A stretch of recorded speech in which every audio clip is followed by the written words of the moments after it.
परेशं गजेन्द्रस्य कृत्तिं वसानां वरेण्यं जटाजूटमध्ये स्फुरत्काङ्गवारिं महादेवमेकं स्मरामि स्मरामि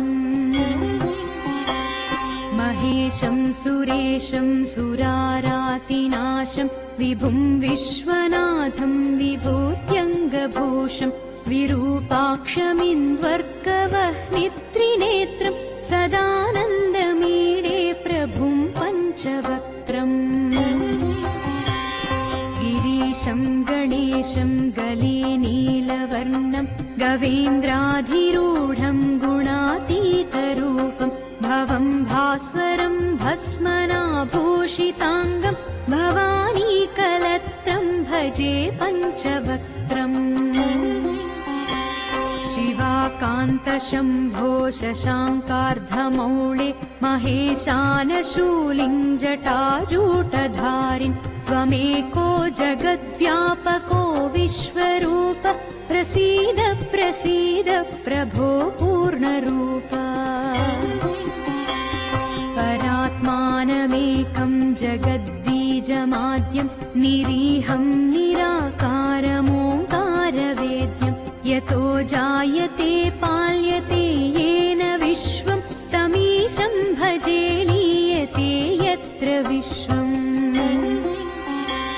न भूमिर्न चापो न वह्निर्न वायुः न चाकाशमास्तेन तन्द्रा न निद्रा न चोष्णं न शीतं न देशो न वेशो न यस्यास्ति मूर्तिस्त्रिमूर्तिं तमीडे अजं शाश्वतं कारणं कारणानां शिवं केवलं भासकं भासकानां तुरीयं तमः पारमाद्यन्तहीनं प्रपद्ये परं पावनं दैत्यहीनम् नमस्ते नमस्ते विभो विश्वमूर्ते नमस्ते नमस्ते चिदानन्दमूर्ते नमस्ते नमस्ते तपोयोगगम्य नमस्ते नमस्ते श्रुतिज्ञानगम्य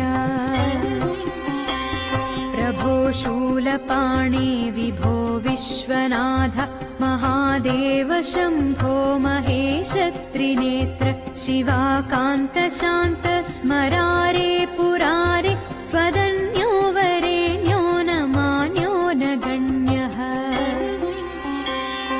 शम्भो महेश करुणामय शूलपाणे गौरीपते पशुपते पशुपाशनासिन् काशीपते करुणया जगदेतदेक स्वं हंसि पासि विददाति महेश्वरोऽसि त्वत्तो जगद्भवति देव भवस्मरारे त्वय्येव तिष्ठति जगन्मृड विश्वनाथ त्वय्येव गच्छति लयं जगदेतदीश लिङ्गात्मके हर चराचर विश्वरूपिन् इति श्रीमत्परमहंस परिव्राजकाचार्यस्य श्रीगोविन्द भगवत्पूज्यपादशिष्यस्य श्रीमच्छङ्कर भगवतः कृतौ वेदसारशिवस्तोत्रं सम्पूर्णम्।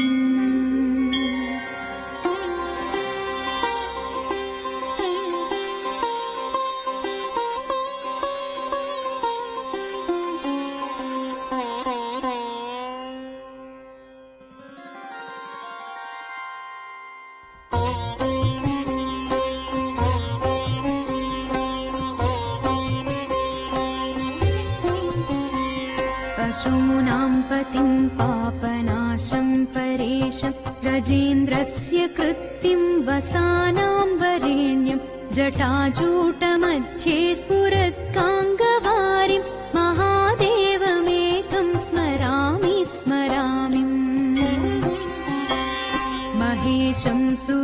सुरेशं सुरारातिनाशं विभुं विश्वनाथं विभूत्यङ्गभूषं विरूपाक्षमिन्द्वर्कवह्नित्रिनेत्रं सदानन्दमीडे प्रभुं पञ्चवक्त्रम् गिरीशं गणेशं गले नीलवर्णं गवेन्द्राधिरूढं गुणातीतरूपं भवं भास्वरं भस्मनाभूषिताङ्गं भवानीकलत्रं भजे पञ्चवक्त्रम् शिवाकान्तशम्भो शशाङ्कार्धमौळे महेशानशूलिञ्जटाजूटधारिन् त्वमेको जगद्व्यापको विश्वरूप प्रसीद प्रसीद प्रभो पूर्णरूप परात्मानमेकं जगद्बीजमाद्यं निरीहं निराकारमोङ्कारवेद्यं यतो जायते पाल्यते येन विश्वं तमीशं भजे लीयते यत्र विश्वम्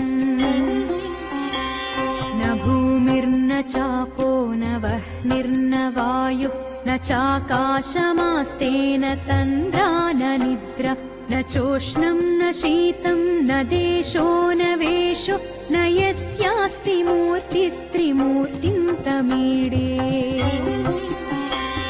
अजं शाश्वतं कारणं कारणानां शिवं केवलं भासकं भासकानां तुरीयं तमः पारमाद्यन्तहीनं प्रपद्ये परं पावनं दैत्यहीनम्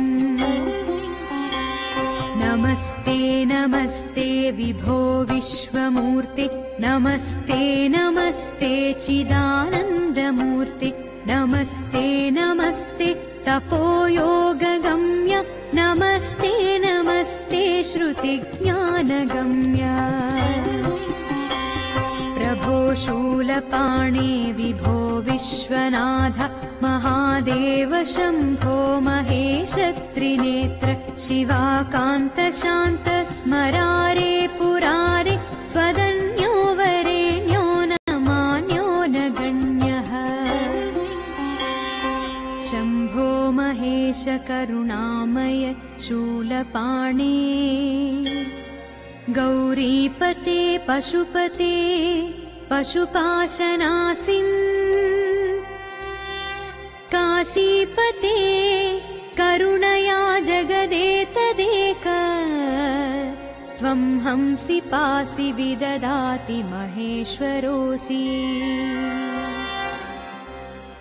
त्वत्तो जगद्भवति देव भवस्मरारे त्वय्येव तिष्ठति जगन्मृड विश्वनाथ त्वय्येव गच्छति लयं जगदेतदीश लिङ्गात्मके हर चराचर विश्वरूपिन्